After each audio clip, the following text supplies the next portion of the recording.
అత్తగండి చీర ఎలాగుందండి ఆయన తీసుకొచ్చారండి. ఆయన నేను కలిసి మంచిగా సినిమాకి వెళ్ళొస్తామండి. జాగ్రత్త అండి. వెళ్ళరండి, సింగారించుకుని తయారయ్యావు కదా. ఎప్పుడు ఊరి మీద పడి తిరగడమే.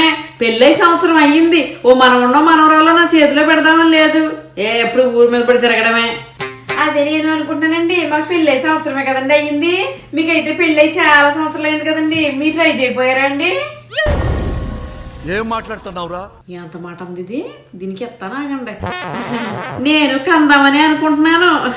ఏమిటండి మీరు మాట్లాడేది? కాకపోతే మీకు ఆస్తులు ఓటా చిరుసగం చెయ్యాలి కదా, అందుకే ఆలోచిస్తున్నాను. ఏమంటావు?